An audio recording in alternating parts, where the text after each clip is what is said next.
Welcome, everyone, and thank you for joining us for today's webinar.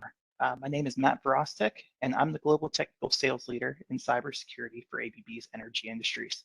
I'm also joined today by Sandy Buisa, who is the U.S. Digital Lead Cyber Consultant for ABB's Energy Industries.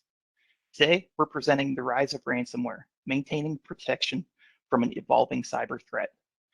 To support these discussions, we have several representatives from the cybersecurity part for Scout Technologies, as well as ABB cyber expertise.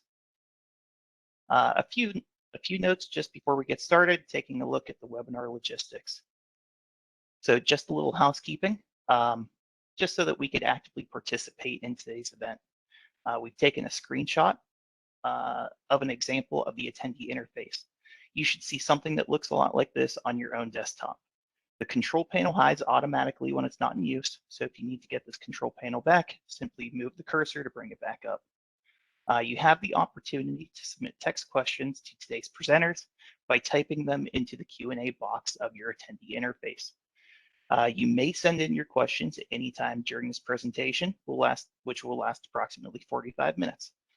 We will collect these questions and address them at the end of the presentation during our Q&A session. If you cannot locate the Q&A text box in your meeting controls, click on the controls button with the three dots located at the lower right-hand corner of your screen, and then click on Q&A. This should add the Q&A box so that you can go ahead and type your questions. A quick reminder that all attendees are on mute for today's presentation, and this session is also being recorded and will be made available for reference.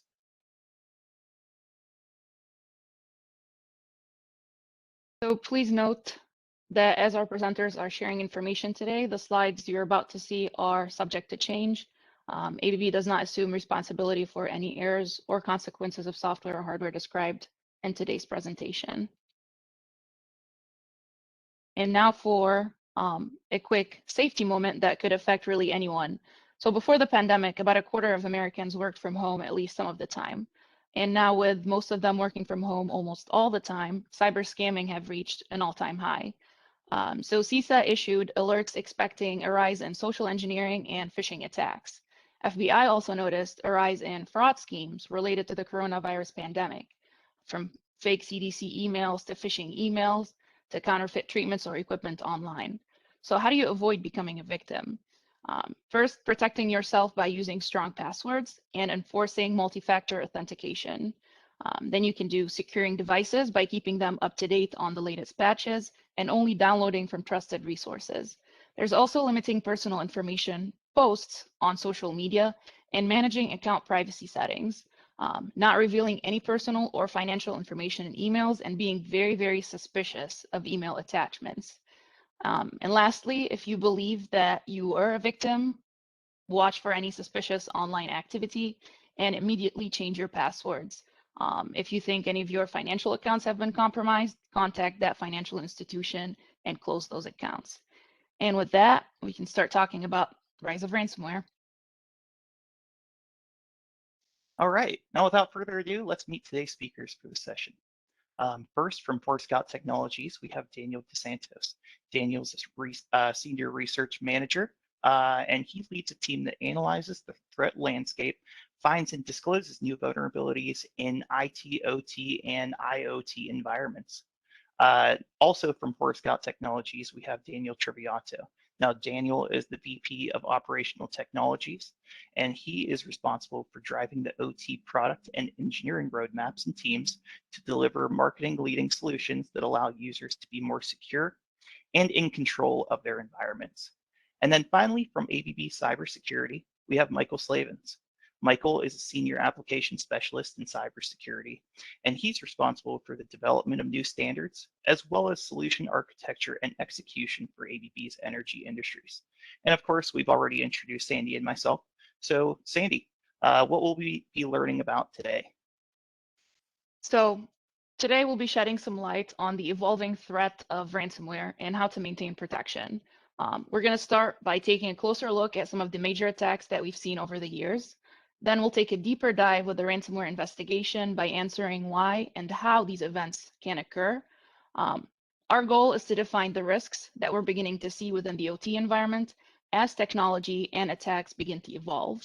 Then we will take a look at ways to protect our infrastructure in accordance with the latest NIST, CISA, and FBI recommendations. And of course, we're gonna wrap it up with a short Q&A to help answer any questions that you may have on the material that we covered today. Fantastic. So before we get started, we have a quick and interesting poll for you to answer. So given your current infrastructure in both a corporate and a personal environment, which device do you believe is most susceptible to a cyber attack? Corporate device, personal device, or a dual purpose device? So as you answer that question, why we think this question is important. Well, A, because corporate devices are typically managed by the IT group, which is a more robust infrastructure. But as more organizations are working with employees working remotely, they're using VPNs. So more vulnerabilities are being found and targeted by malicious cyber actors. As VPNs are 24/7, it's harder to keep those up to date. Personal devices are easier to manage by installing strong antivirus software, but not everybody is an IT specialist. And then there's also the dual devices, which offer, more of a flexible work with employees tending to use smartphones, tablets, and laptops to catch up to work. But how do you protect your data and IT infrastructure when your devices are accessing networks that are not entirely under your control? So really, awareness is key, and then protection goes both ways with any devices that you're trying to use. So Sandy, it looks like we got some of our results already. Sweet. So And people it are looks saying, like we have a focus primarily on the dual purpose device, followed by corporate devices, and then finally personal devices. So it actually looks like we have a nice spread of opinions here. I will say that typically with a dual purpose device, if we are using this for a work environment as well as for personal use, we want to make sure that the corporate environment is implementing their security controls on those devices as well. But I mean, I think this is a pretty good set of results, because really I would say there's not one specific answer in this type of case. I mean, any type of device is susceptible, but having that dual purpose there and that potential impact of your local or personal information and personal actions on that device could raise the risk to some degree. it's probably the most susceptible to, given the fact that, your data you probably can take care of, but your corporate data is more susceptible to the cyber attacks and whatnot. So it's very interesting that we get 53% thinking that the dual devices would be the most susceptible to. Oh yeah. Okay. Yep. All right. Now, recently, we've been seeing an influx in cybersecurity related incidents in the news and media outlets. However, the topic of cyber threats in the industrial space is not necessarily a new one. Michael, can you please give us a brief overview of some of the cyber specific threats and associated risks that we've seen over the years? Sure. Thank you, Matt. So ransomware may be new to the common lexicon, but attacks, including on the OT, have been happening for quite some time. So we have a grouping of some of the recent attacks here. You can see it spanning back quite a bit. We left the names off so you can quiz yourself as I go through them, see if you can figure out who they were. But beginning back in 2010, everyone's aware of the Stuxnet. It really shocked the industry. It was a nation state. There was lots of analysis done, really galvanized the industry around the security of the OT and realizing that we need to, that it is susceptible as well. Next in 2012, you can see there was another attack, very large impact, shocking in its impact, with 30,000 Windows-based systems affected. Note that it affected the IT and payment systems, though. It is a large attack, but since it was focused on the IT, you can have some commonality between the two systems, but it shows the increasing effect of the attacks. And then in 2013, we had another one. This is a very well known. That got in through the HVAC system and stole credit card information as well as personal PII, personal identifiable information. This one's notable because it shows the ingenuity on the part of the attacker and shows the pivoting that can be done within environments. Very important because, again, in the industrial space, usually our systems are isolated, but it shows how they just need to find one pivot point to be able to get through the network, to be able to have an impact. Next, in 2014, a steel smelter, they moved horizontally. So again, once again, showing the ability to pivot. But with this one, they actually did get to the plant controls, and the controls were compromised. So once again, showing that they're advancing and being able to pivot through IT to the OT environment. In 2015, well-known Ukrainian power plant attack. Once again, a very shock to the industry. And this one demoed the ability of nation states. It's not just somebody trying to make a quick buck or trying to wreak havoc. It can be a nation state as well, and trying to realize that you need to protect against that as well. Next, we had the pharmaceutical company in 2017. Once again, very large impact, 30,000 computers, 7,500 servers. Here, once again, ransomware specifically affecting OT.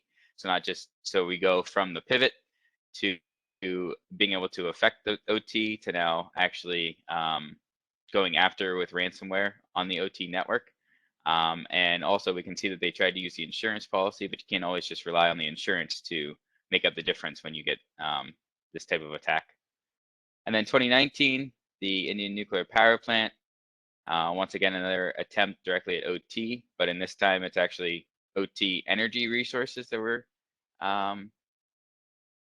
attacked, and once again a nation state believed to be North Korea, so further increasing the potential impact there. And finally, the most recent one, 2021, everybody knows the pipeline. This one is also notable because once again it attacked the IT network. It did not necessarily get to the OT network, but because there were dependencies on the IT network for things such as billing, they took down the OT themselves because they couldn't function without that IT network. So it's just something to think about also. Do you have any yourselves, do you have any dependencies on that IT network? That if that IT network were to get compromised, that would you be able to run your OT separately? Or are there something that you need to make sure that you go back to your company and make sure that you figure that out, make sure that there's no dependency there?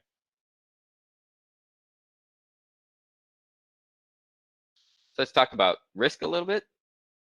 So we've talked about how the attacks have changed over the years, but let's talk a little bit about the risk. So in general, risk is the probability or frequency of an incident. So for our case, let's make it a little bit more specific. So let's say that risk is vulnerabilities times threats times impact. As we all know, products will always have vulnerabilities and need patched, so that will stay pretty constant. We saw from the last slide, though, that threats are increasing.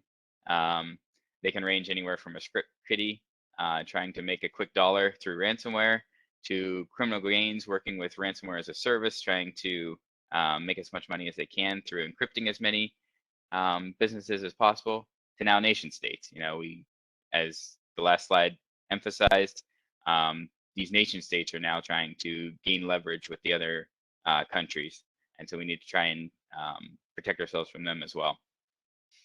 And now we also have factors such as, you know, distributed systems. So we have these control systems that are distributed not only throughout the plant but also throughout the world.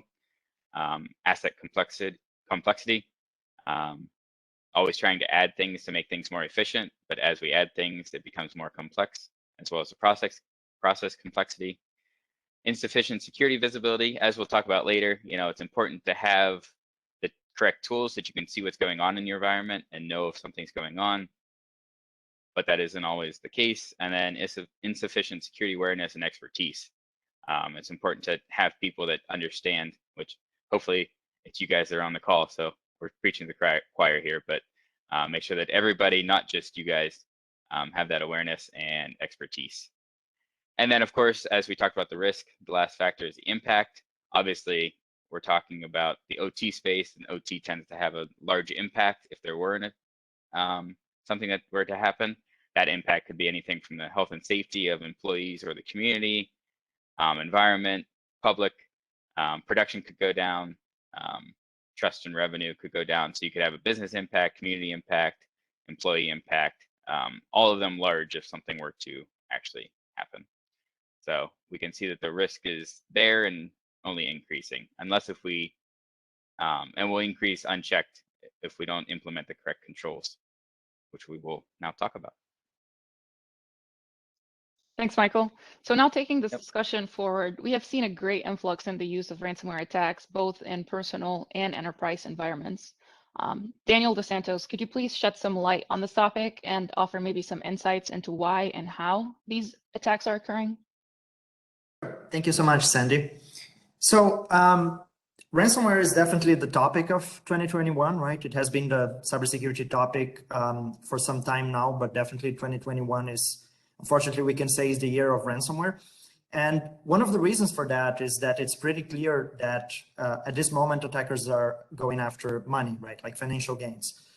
This is by far the most common motivation for attackers this year. And the type of attacker that we are dealing with, and Michael has mentioned before, hacktivists, script kiddies, nation states, and so on. But it turns out that, again, by far more often than not, we're dealing with organized crime, right? And that makes sense because indeed it's organized crime going after financial profit, and the way that they are doing that is via ransomware. So yeah, the way that they are doing that, as I mentioned, is ransomware, right? But ransomware is kind of an overloaded term nowadays. Ransomware actually stands for extortion, right? What I mean by that is that ransomware started as a threat where malicious actors would encrypt the data on targeted systems, but that's not the only thing that they're doing nowadays, right?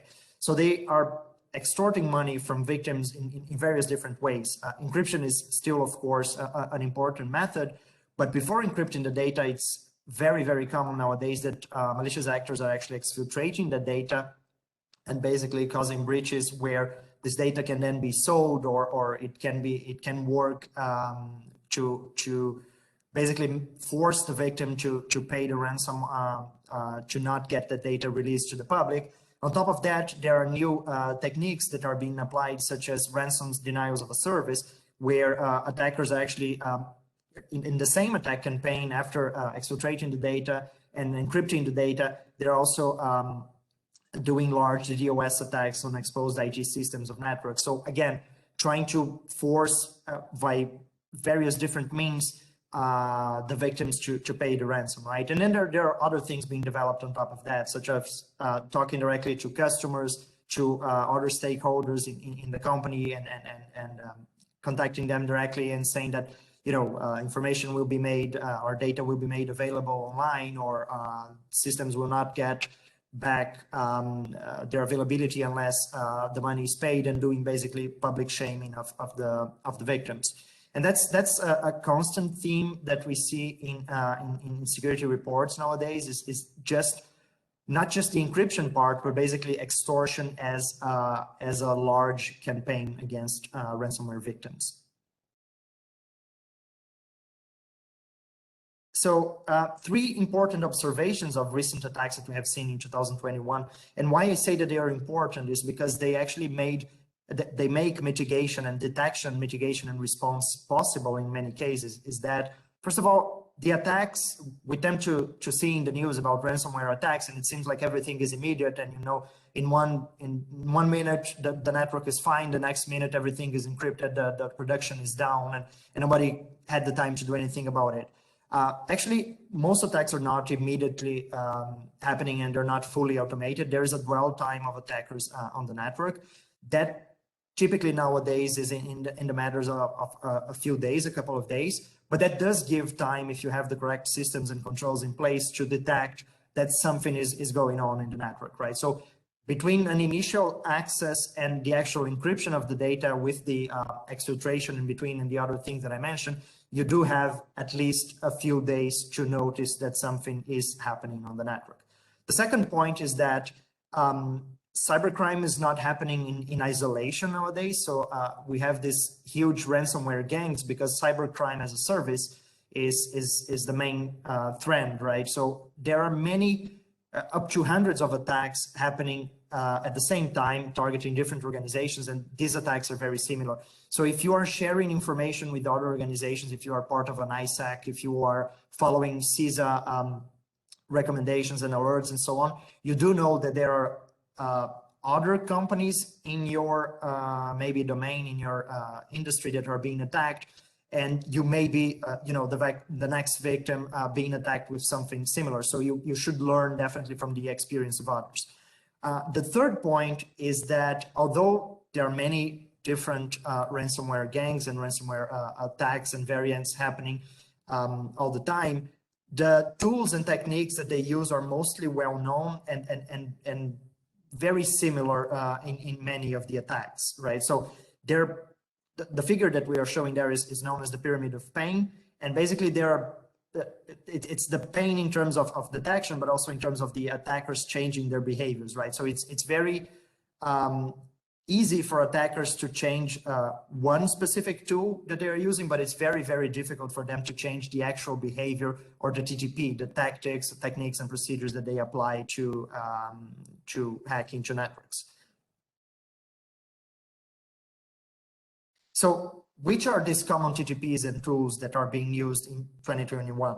So this table on the left-hand side, there is an observation from 5 of the major ransomware gangs that have emerged in 2021 or have been most popular in 2021. And you can see that the initial access, execution, and command and control phases that they employ are very similar. Many of them are using valid accounts for remote desktop connections. So basically the RDP protocol, exposed Windows machines. There's also phishing. There are many other ways for initial access, but definitely RDP is top of mind, let's say, with attackers.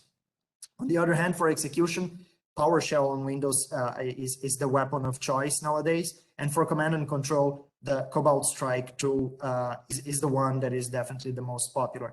So you see, if you're able to detect on your network exposed machines with RDP and anomalous or weird PowerShell commands being executed and Cobalt Strike beacons and so on happening in the network, there is a high chance that you can detect an attack like this before the actual impact happens, right? Great. Thank you, Daniel. That's some great information. Let's take a quick break and queue up our second poll for the presentation. And this is more of a trivia-based question. What is the average recovery cost of a ransomware attack in 2021? Now, a lot of times in the news and things like that, we see the actual ransomware cost itself, right? So these could be something that's targeting individuals in their home networking space or enterprise environments, and those are going to range, from hundreds of dollars to thousands and millions. But really, from a recovery cost, that's where a lot more of the pain and suffering and really costs come into play whenever we discuss the topic of ransomware today.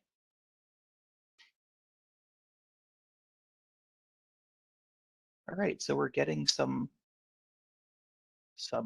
results here, and it looks like at 46%, we have 1.85 million as the average recovery cost, which is actually correct.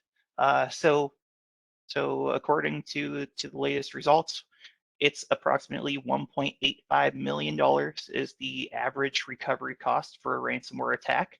That's basically everything that's included in order to get your systems back and running. That increased from roughly $760,000 in 2020. So we are starting to see that value go up over time as well. I think that it's also important to note that, yes, we also have these ransom costs. With the ransom cost, if you pay it, there are potentials to get, decryption keys and things like that, but there's no guarantee that any of that's actually going to work. So I will say that I believe that the FBI recommendation is to actually not give in to these types of attacks, do not actually pay the ransom, and really to kind of have your own systems in place to recover in case you have these types of attacks occur within your networks.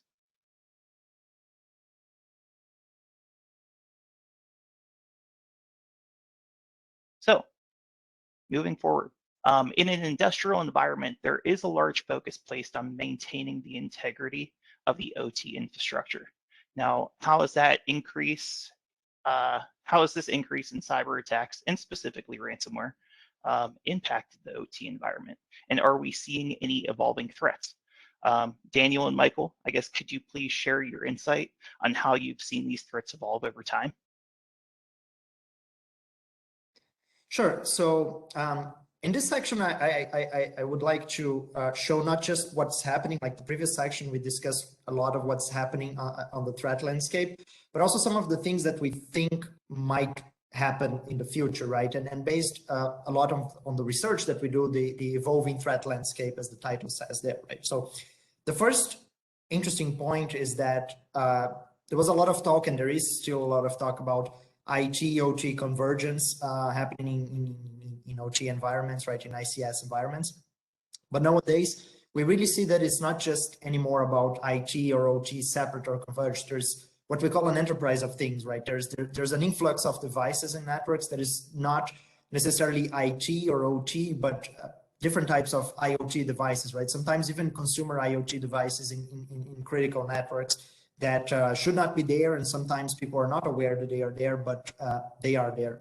And not just the types of devices, but also increased connectivity, adoption of cloud, remote workforce, and several other aspects that make networks different from where they were a few years ago, and more exposed, and basically enlarge the attack surface for threat actors. On the other side, beyond the network, we also see a huge number of vulnerabilities being discovered every year. Like every year, there is a new record being set in terms of the number of vulnerabilities being disclosed and discovered and patched. But the fact is that recently there has been a huge effort in the cybersecurity community, and we were a part of that, in finding supply chain issues that actually affect millions of devices. I'm citing just two examples there with Ripple 20 and Amnesia 33. But the impact of this type of vulnerability is that a vulnerability in a component, in a third-party software component, ends up in potentially millions of devices that are sold by hundreds of vendors. And often they cannot be patched easily, first of all, because they are OT and IoT devices, and patching is always a problem there. But also because of supply chain complexities, it's difficult for the vendors to even know when they are using a vulnerable component. And it happens that sometimes the company that provided that component is just out of business or doesn't provide support anymore for that type of component. So really these two aspects, I think, are shaping the threat landscape for the years to come. So now we're not talking only 2021, but 2022, 23, and so on, right? So the evolving nature of the network with more and more connected devices, and the types of vulnerabilities and the number and volume of vulnerabilities that are being found. So adding on that, I would say one thing I've seen with the network is, as Daniel said, there's a lot more interconnectivity. But a lot of customers still think that they have that isolated network, that they have that air-gapped network. And more I've seen that even though they think that, there is at least one connection. You know, everybody wants to have that historian connection out to their enterprise so that they can report that data to the correct authorities, or something similar to that. You know, the corporate wants to have the amount of power that they're putting out or something like that. You know, and each of those connections count. Like if you have a connection like that, it means that you're not air-gapped. I know that I've also seen people talk about air-gap, meaning that if you have a firewall that's blocking unapproved connections, that then means it's an air-gap. I know that that's a little bit, I don't know if Daniel, if you have any opinion on that, but I've seen that conversation happening, and I don't know how I feel about that one. No, absolutely. I think that sometimes people stretch a little bit the definition of air gapped, right, to fit their own, let's say, their and indeed, yeah, a truly air gapped network is very difficult to find nowadays. Right. And then I with believe, vulnerability, sorry. I was just going to say proving that as well is another topic that we need to take into account, right? So yes, we could have an air gap system, but also you need to have the documentation to support that, right?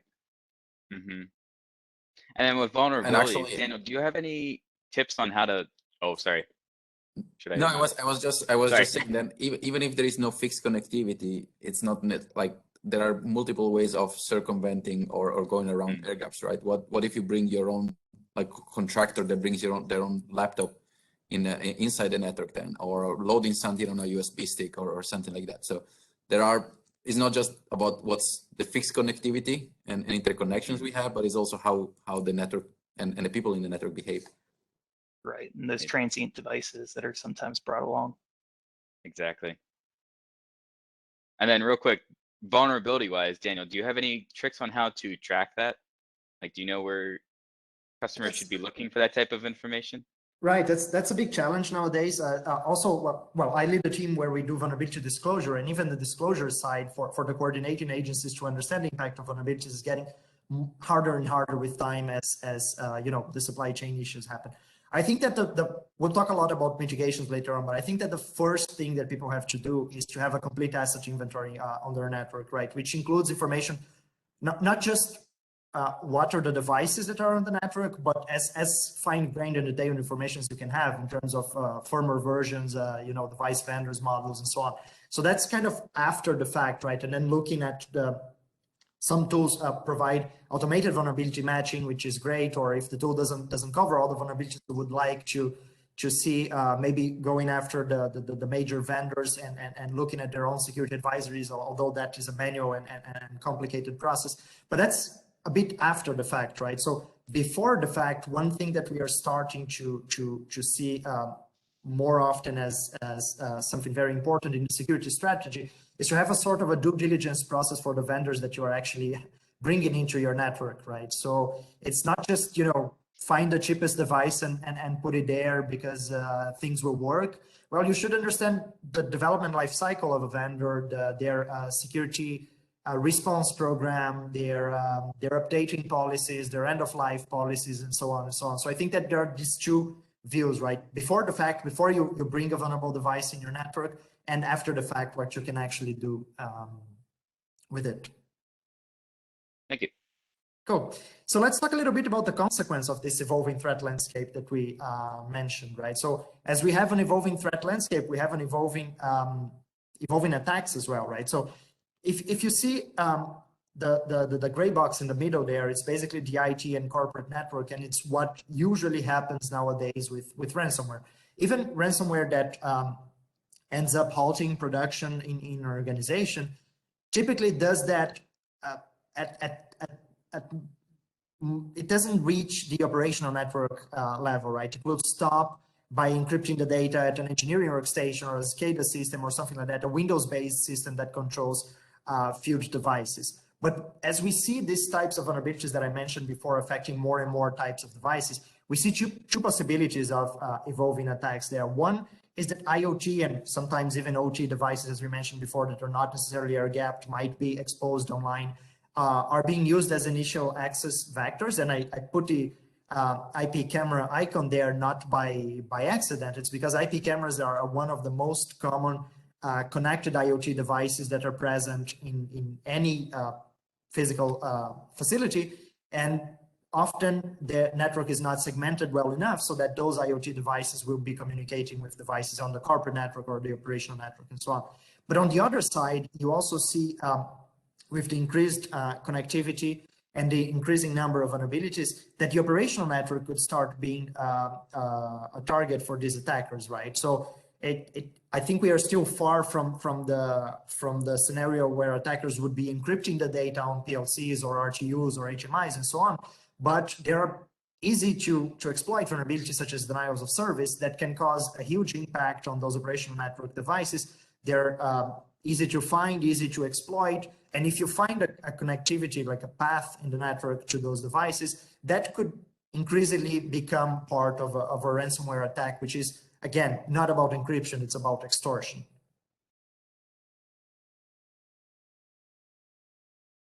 Right. So let me mention one of the things that about the networks that we see also on our customers, or what we call the device cloud, a repository of information that we have about several of the networks that we monitor. Basically, there is a huge diversity of devices nowadays, right? We already mentioned that in the previous slides, but it's interesting to see some data. Close to 50% of the devices that we see nowadays are not running Windows, right? And that's not just on OT environments. That's across the board in all our customer base. And that doesn't mean that the other 50% is OT as well, right? It means that the other 50% is embedded devices, it's IoT, it's things running several different flavors of Linux, Unix, and so on. But most of those devices are not managed and don't have security agents and so on. So think of the impact of that, right? On the other hand, we also see a lot of dangerous services often enabled. Many of them are tied to Windows, such as SMB and RTP that I mentioned before, and that are favorites, let's say, for ransomware gangs. But we also see SSH, Telnet, and several types of remote management protocols that are very, very common for the embedded devices. The third point I wanted to mention is the lack of segmentation that, again, was already brought up in this presentation. But we see a huge number of VLANs and networks that contain a dangerous mix of OT, IT, and IoT, basically kind of everything in the same network, right? Having access to everything else. Of course, it's usually not a completely flat network where everything has access to everything else, but if you have that one unmanaged, unnoticeable, let's say, IoT device that is connecting to the rest of the OT network, as we mentioned with the IP camera before, you can imagine that will serve as an entry point for an attack, right? So keeping track of these 3 points, the diversity of devices on the network, the services that are enabled and maybe dangerous, and the segmentation policies that are applied on the network would go a long way towards mitigating the ransomware threat. Right, and the last point is, again, stressing the vulnerabilities. I just wanted to mention that a lot of the research that we have done in this past year was related to supply chain vulnerabilities, and we have disclosed 4 big sets of vulnerabilities from ranging from 9 to more than 30 vulnerabilities. It's all part of a large effort of looking into the supply chain, software supply chain components of connected devices. But the interesting thing of this project is not the vulnerabilities per se or the type of vulnerabilities that we found and so on. It's the fact that disclosures are becoming more and more complicated because they affect sometimes hundreds of vendors, and they take months, sometimes years. So there is a large gap in time between the discovery of a vulnerability and actually being publicly announced.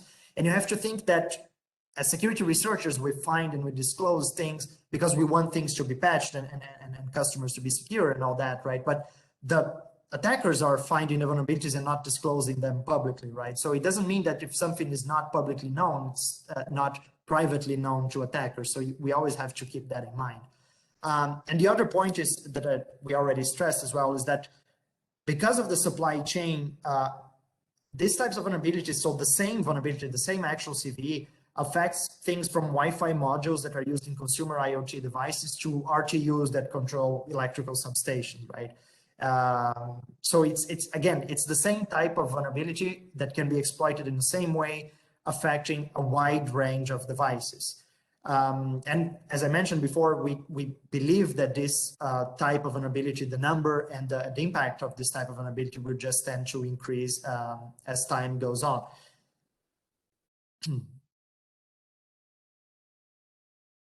So with all the vulnerabilities that we talked about and the challenges that are occurring in today's world, I guess what cybersecurity challenges are you facing in your environment? It's another quick poll question for you, and it includes a lot of, I guess, general challenges that we think the energy industry could potentially face. And it's a multiple question. It could be all of them or it could be none.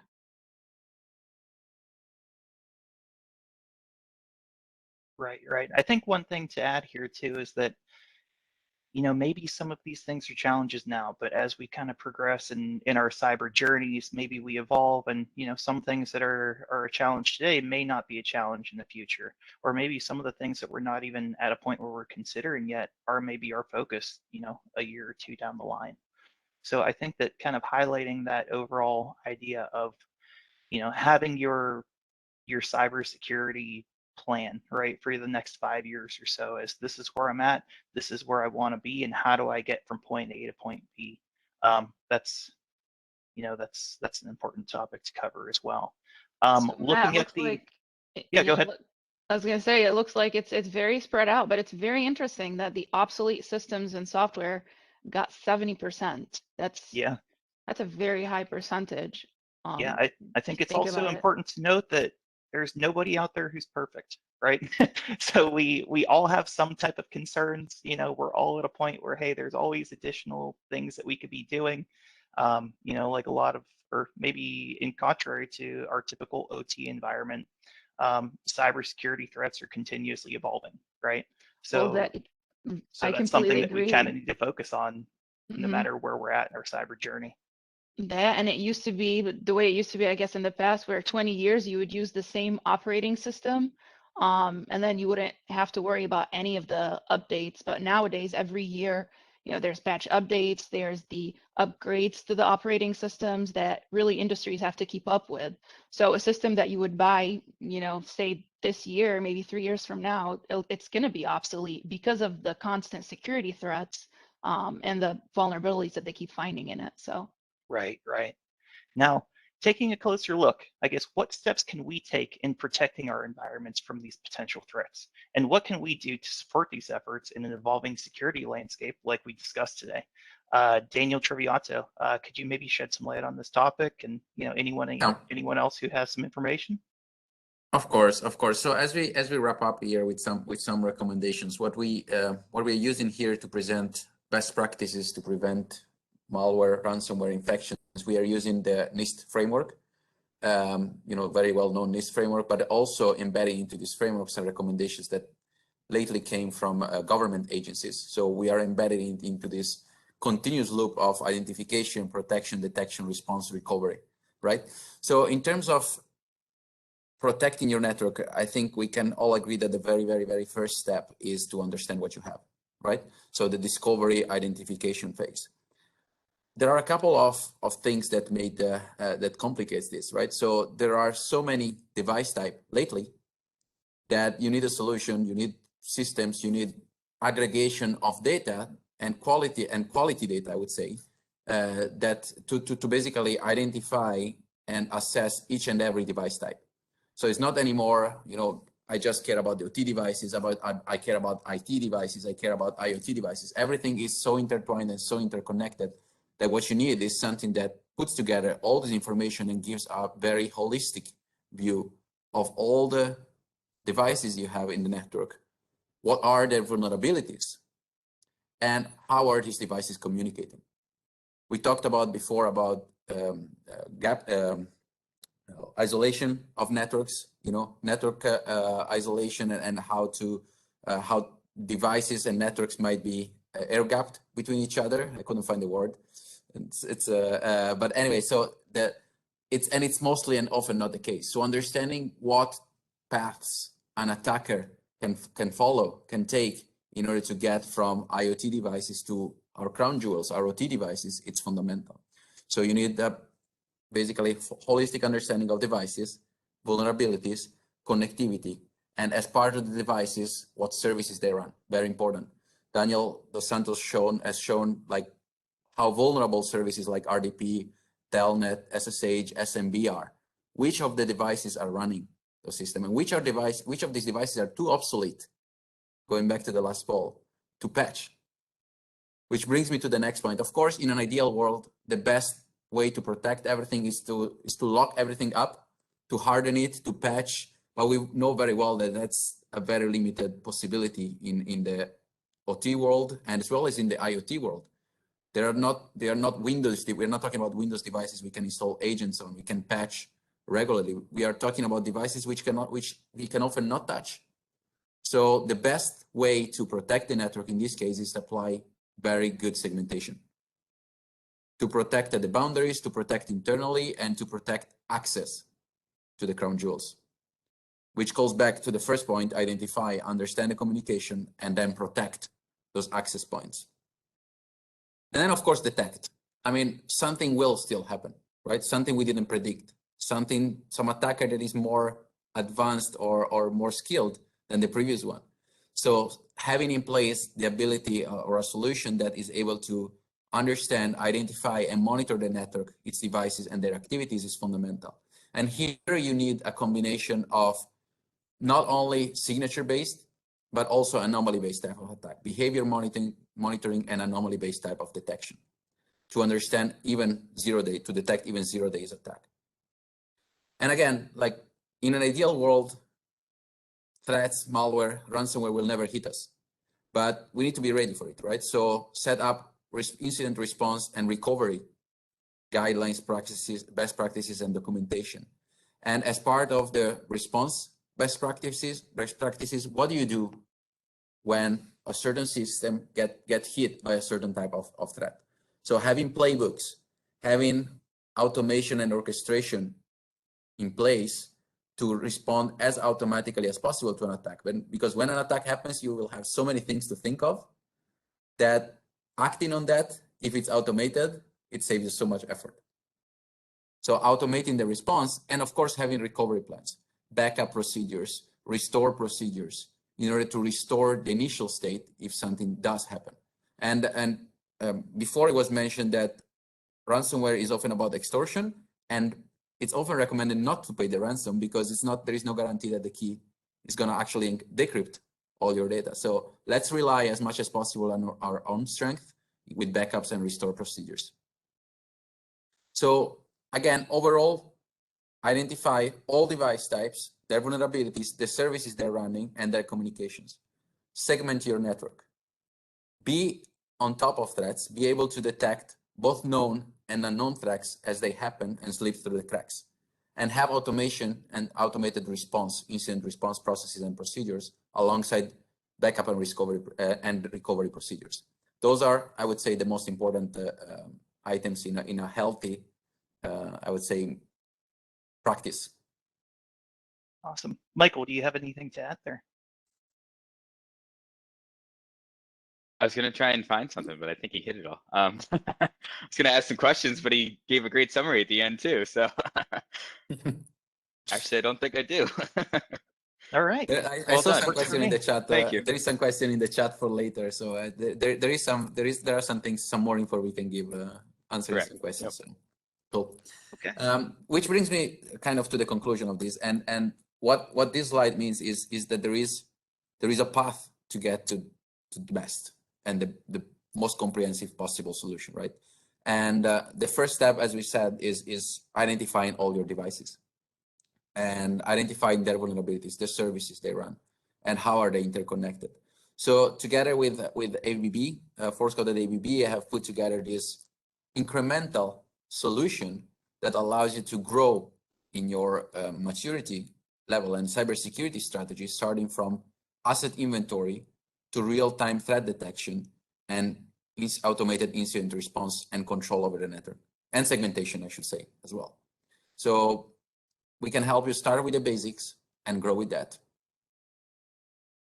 Looking also at the time, I think sticking to 1 or 2 minutes for this is to leave some time for questions. Okay. Thanks, Daniel. And I'd like to Thanks thank the presenters from Force Scouts, both Daniels and ABB's Michael, for your insight into this topic of ransomware today. So now we're going to go ahead and take some time for questions. And just as a reminder, please be sure to type your questions into the question box in your control panel. And it looks like we have quite a few. So I'll start with the first one. It was actually very interesting. So why is RDP so susceptible to attacks? Is it just that you can brute force guest passwords and typically people don't use a secure password? Or is RDP known to be hackable? I can take that one, and anybody can chime in later. It's actually the first choice there, let's say, right? It's about the passwords. It's not so much about exploiting vulnerabilities on RDP implementations. They do exist, but it's more about the credentials. So the fact is, yes, sometimes it's easily guessable passwords that a brute forcing attack or a dictionary attack can find in a couple of minutes. And other times it's actually credentials that have been leaked via other sources, or basically credential stuffing, right? You try credentials that are known to be used in an organization for other systems on the RDP, and then you get access to that. So that's why it's actually the MITRE technique there that was shown in that slide about top TTPs. It's called valid accounts, right? So it's not about hacking RDP. It's really using valid RDP credentials that were obtained either via brute forcing or leaked via other sources. If I can add, I think it's both. This is of exploitation because of the credential, but it's also a matter of opportunity. We have seen before in the slide that Daniel presented that RDP is just after SMB, the most commonly open and accessible service, right? So there is no surprise that the majority of this type of exploits are for SMB and RDP, especially lately. So I think it's a combination of opportunity and exploitability. Interesting. Also, I think too often the individuals use it in ways that it wasn't meant to be. So, it's meant to be used internally to your network to be able to help you administer so that you don't have to walk to the other side of the building or something like that. But too often people also use it to be able to RDP from home. That's not really what it was designed for. It was designed for that internal to your network in a secure, slightly more trusted network. I know zero trust is all the rage now, but within your local network. And too often they put that on the internet, and that's not what it was designed for. It doesn't have the security controls for that. So it really should be behind a firewall, something that can be two-factor before it can get out to the internet. What about the introduction of account usage, right? So we have individual accounts for users, but I know that at times, there's maybe one account that's an RDP account, right? And it's used by multiple people. Could that potentially raise the risk as well? You mean when they put password as password 123? Something like that. And then, it's distributed throughout every administrator and everyone else who needs it. It's related to the credential stuffing that I mentioned before, right? Like maybe not the RDP password was leaked before, but some database password, internal, whatever, in another data breach was well known and was never changed. And it's the same one as it's being used by the RDP, the shared RDP service that you mentioned, right? So indeed, there's a little bit of password management issues there. Yeah. Okay. Interesting. Well, so this next one is also talking about some network vulnerabilities. So what steps ABB is taking to ensure the laptop and devices that are used by our field service engineers will not introduce any network vulnerability, at the client site? So assuming the same device is used at multiple sites, are there any steps to scan the device in between two client sites visits? And that may be a Michael question. Sure. Yep. So ABB, like everybody, has corporate IT. So we do have next-gen AV on all of our ABB laptops. It's constantly scanning, constantly looking for any malware on any of the files. It's an active scanning access scanner. In addition to that, I know we try to prevent the field service from hooking into the network as much as possible. We try to use any of the customers' computers to get into the system rather than connect our ABB laptops directly to the network. To try and eliminate any risk there. And when we do need to connect something, like USB flash drives or something like that, we make sure that we scan those before adding it to the customer systems. So try and prevent that, prevent any negative consequences from happening there. Try and isolate them there. So do try and protect, make sure that going from site to site, no issues happen. Okay. One thing to add there too is that, this is a topic that, ABB, every vendor basically anyone is looking for ways to try and prevent these types of attacks from occurring. But at the same time, it should be more of a distributed effort as well, right, Michael? So maybe we're taking these USB devices, we're scanning them with any technology that we have available at, that we have access to. But at the same time, we should also encourage plants to have these technologies as well, or maybe alternate technologies, so that yes, we're scanning with the ABB components, but maybe we're scanning with the other third-party components, or the plant's corporate IT components as well, right? Mm-hmm. Zero trust. Don't trust us. Trust but verify. So Michael, while I have you, back to the RDP question. Somebody asked, can the use of MFA limit the risk in using RDP? It definitely does help if they have it set up correctly. I know services such as Duo have that ability to require that two-factor before allowing the RDP connection. Really, the end goal, Daniel, both of your opinions as well, but as long as you have that second factor authentication, you want to make sure you have that second factor authentication for anything internet facing, would be my opinion.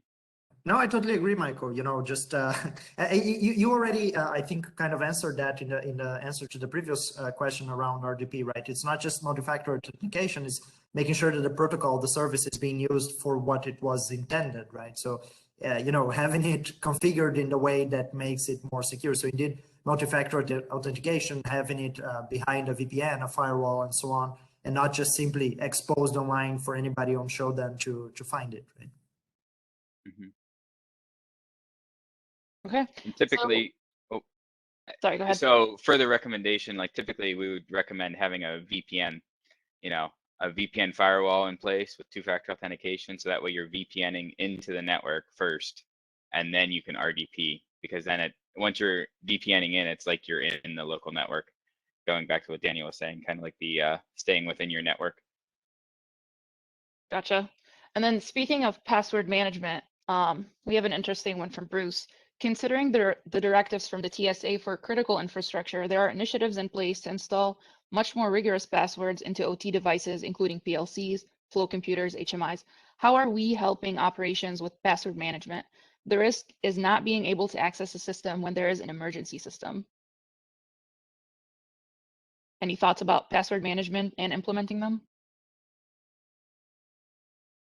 Yeah, I think that has to do a bit with risk assessment as well, right? I mean, anything that has to do with access control, with limiting access and so on in an emergency situation, to make things a bit maybe more difficult, but it has to do with the risk assessment, right? What are you, let's say, what are you valuing more at that point, right? So I think that, yeah, indeed, password management, having strong passwords and not just 1, 2, 3, 4, 5, 6, it's going to make things maybe a little bit more complicated in an emergency situation, but then you have to have the process around that to make sure that the emergency response can still happen even with the stronger passwords. I think too,